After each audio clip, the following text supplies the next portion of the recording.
This war will end with the death of countless players. Some people never hope for a war to break out, while some are waiting for this opportunity.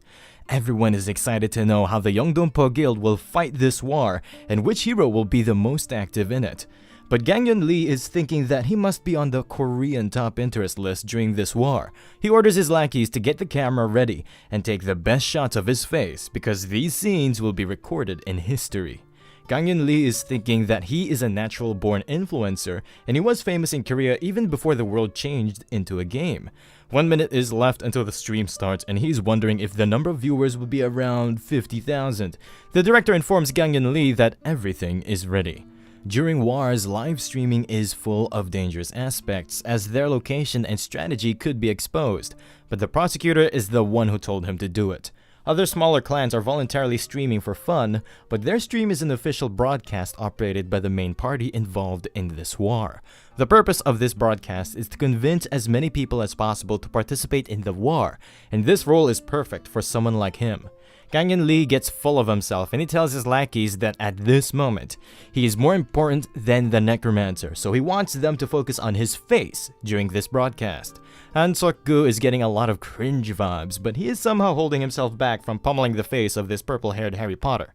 Gangyun Lee is thinking that no matter how outstanding the battles of Necromancer may be, a war between absolute races like this will always catch more attention. But deep inside, he knows well that people go crazy over any stream featuring the Necromancer. But if he focuses on the fight between angels and devil factions, then maybe the popularity of the Necromancer will decrease a little bit. He is getting agitated while thinking about how far can the Necromancer go with his third faction. After a few minutes, the stream starts and Gangyun Lee introduces himself as the man who can burn anything. He asks his followers if they have seen the video where he burned some devil faction bastards to a crisp. But his crew seems to be focused on something else. The director comes up to Gangyun Lee and Gangyun Lee asks him if something happened to the broadcast. The director informs him that they have only 19 viewers, and Gangyun Lee becomes shocked after hearing it. Han Seok-gu informs him that the Necromancer started his own live stream, and maybe all of their viewers went there to see it. Gangyun Lee goes berserk and he says that how can the viewers go to other live stream while they are live streaming a war with deaths and glory. The director says that the Necromancer is on the move and Gangyun Lee asks him where is the Necromancer going. The director informs him that the Necromancer is currently on the sea, but he's not going toward the Ganghwa Islands and it seems like he's already far from the land. Gangyun Lee watches the live stream where Sungwoo is making his way through the ocean using his wyverns. Gangyun Lee shouts out that maybe he's going to invade the pirates. Meanwhile, there are many ships docked at the pirate island. The preparations for the parade are going in full swing and they are already being monitored by many smaller guilds. Meanwhile, inside the memorial hall, the pirate leader Chen Gong is standing in front of the angel statue. He is looking at the current quest issued by the angel faction. One of his men comes up to him to inform him that it is time for the sermon and they should hurry. Without wasting any time, Admiral Chen Gong starts moving outside. The training grounds in front of the memorial hall are filled with pirates and beastmen to the brim. A new announcer informs everyone about the arrival of the Admiral Chen Gong and his executives, and right now, they will proceed with the rally of the Red Revolutionary Army. He further says that they will merge their powers in order to take care of this Necromancer catastrophe. Chen Gong is thinking that he has came so far after being kicked out of the second Chinese server. He has taken control over a lot of islands on this continent as well. Several forces on each server have sent their envoys to broadcast this live, and there are spies among them as well. In other words, the entire continent is watching this stream. They will all soon see him killing the players and reducing them into submission with his merciless powers. The announcer invites Admiral Chen Gong to give a speech. Chen Gong moves up to the stage. Admiral Chen Gong says that he was barely alive when this catastrophe happened, but today, all of those who were similarly pushed out of the continent have gathered under him. He further says that there must be others in this continent who are keeping an eye on him, but he tells them to rest assured as he has no plans to return immediately to the Chinese servers. Tomorrow, they will head over to the Korean server, and once he has taken over that place, he will return here and proudly announce his ownership over the Korean peninsula. But before he can finish his speech, a big earthquake starts happening. His subordinates say that this earthquake is too intense and maybe a volcano erupted somewhere. The walls of the memorial hall start crumbling from inside as if they were hit by an explosion. Sungwoo makes his entry on the parade grounds while riding on the Alpha Wyvern. The pirates become anxious after watching a huge wyvern.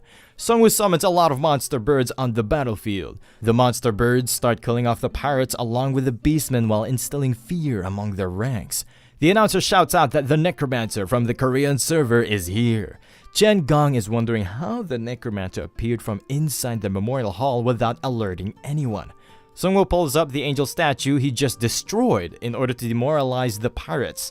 Their whole main building is on fire and it is about to be razed to the ground. Sungwoo destroys the head of the angel statue and he gets a notification stating that he has successfully destroyed 2 statues, and there is now only 1 statue left until the completion of this quest.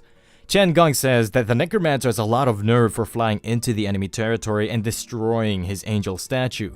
The low-rank pirates were only told that the Necromancer has a few flying summons and most of his skeletons can only move on the ground. A pirate commander orders snipers and magicians to shoot down Sungwoo, but he can't do much against Sungwoo as he already came pretty close to their leader. Sungwoo recognizes Admiral Chen Gong for the first time. Ji Se-yoon informs Sungwoo that the rampart and external rooftop buildings are filled with snipers and the armies around the training ground have started to move here. Sungwoo says that Admiral Chen Gong already prepared for an external attack, but they had no idea Sungwoo will ambush them from inside by using the Angel's Wing Piece, which can teleport a player to a nearby statue. However, it will get harder the longer they stay here as they are still in the enemy territory. Sungwoo tells Ji Se-yoon to proceed with the second strategy, and she agrees with him. First, Sungwoo is going to get rid of the snipers. Sungwoo orders the monster birds to kill all snipers stationed on the rooftops. Snipers had no chance against the monster birds and they get shredded into pieces. Sungwoo has an air dominant synergy active right now. This synergy requires more than 40 flying allies. Its effects increase flying speed by 30%, descent acceleration by 20%, and evasion probability of long distance attacks by 20%. Admiral Chen Gong says that the Necromancer has grown a lot in this time. He gives off an evil laughter while saying that this battle will go down in history. Sungwoo orders his flying beast minions to rip apart any pirate on their way. The birds kill off the pirates with ease, and all of them drop a lot of golden experience points. Han Ho, who is live streaming this whole massacre, tells Sungwoo that the performance of his minions is overwhelming and the chat is going crazy for more action. But Han Ho is not sure why Admiral Chen Gong is not moving, or maybe he got stunned after watching Sungwoo in action. Sungwoo says that they have gotten rid of their air defense, snipers, and magicians. Now it is time to deal with the pirate leader. Admiral Chen Gong tells his subordinates that having to look up is quite annoying, so maybe they should bring down the Necromancer. With that being said, the pirates start chanting an unknown spell. This spell turns out to be gravity magic, and Sungwoo starts feeling quite heavy. Sungwoo along with his minions start falling down, and he's not sure how a player can use magic this powerful. The players who are using this gravity magic start coughing up blood. A player is about to die while bleeding from all holes in his body, and he shouts out loud, "This is for Admiral Chen Gong." A warning message appears stating that the fanatic wave has started in the area. Sungwoo is not sure what this fanatic wave is, and he jumps down from the wyvern. All pirates rush towards Sungwoo while shouting out loud that the Necromancer has fallen, and now they will offer their lives for Admiral Chen Gong. Sungwoo is thinking that this feels a lot like some kind of mass brainwashing technique, and it is no different from what the Vampire Lord did back then. Sungwoo summons Righty along with some other Beastmen minions, and he covers them up with armor using souls. This in turn triggers a synergy which increases their attack power, defense, magic immunity, and agility by 30%. Righty along with some other minions wreak havoc among the ranks of the pirates.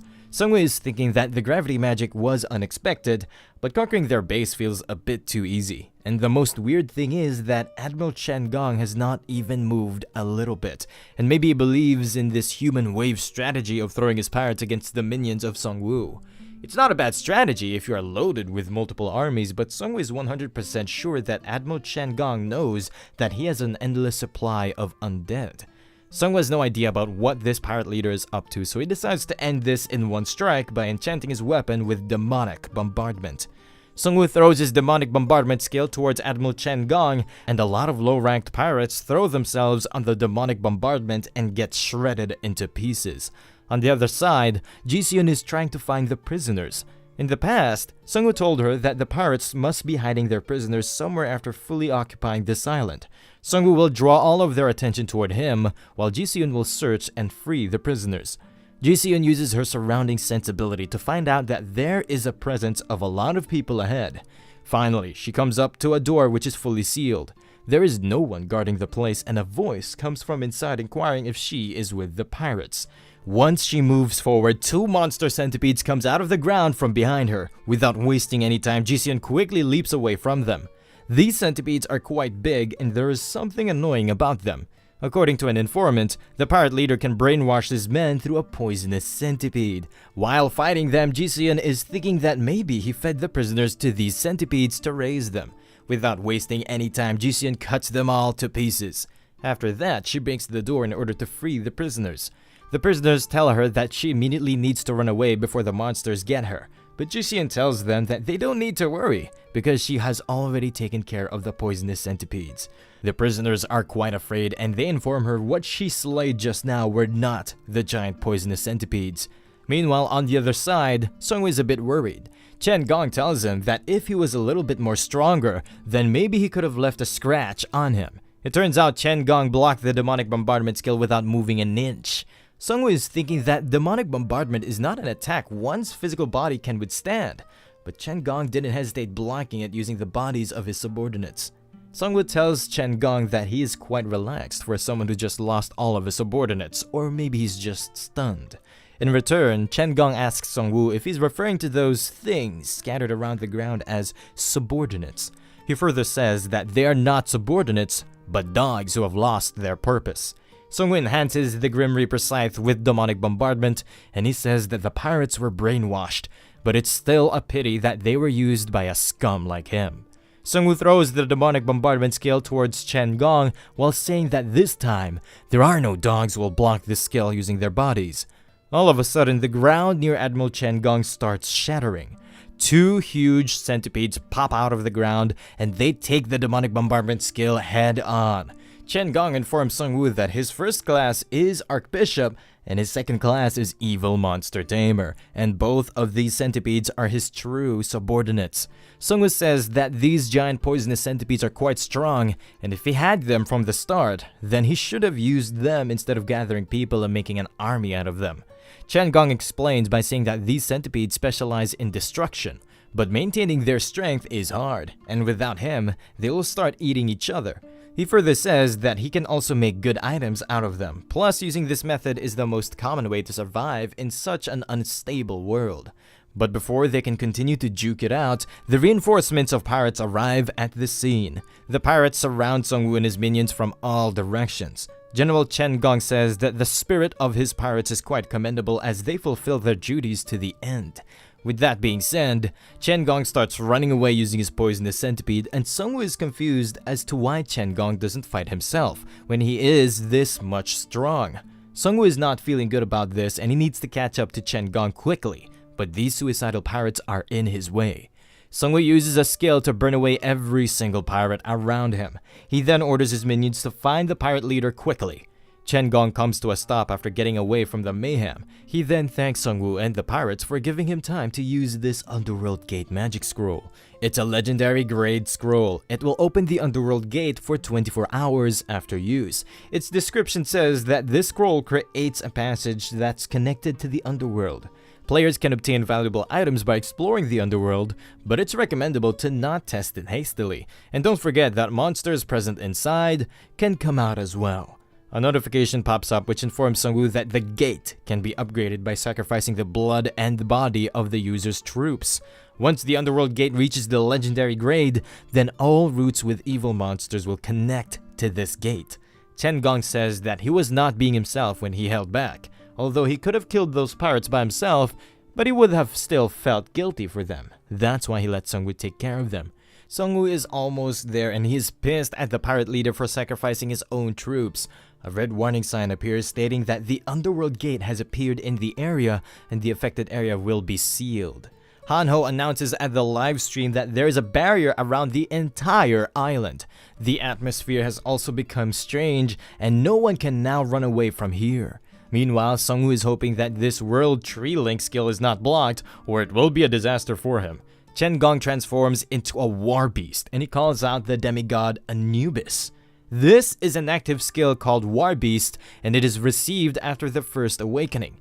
The attributes of a War Beast can only be used for an hour per day to become the beast of the battlefield. There is a skill called Mayhem, which comes with the War Beast transformation. On the battlefield, the subordinates of the War Beast will not experience fear. The more creatures the War Beast kills, the more bonus stats they will receive. And if the War Beast shows his weakness, then his subordinates will either flee or go after him. War Beast says that this world, either before or after its ruin, was always a world where only the strong beasts lived.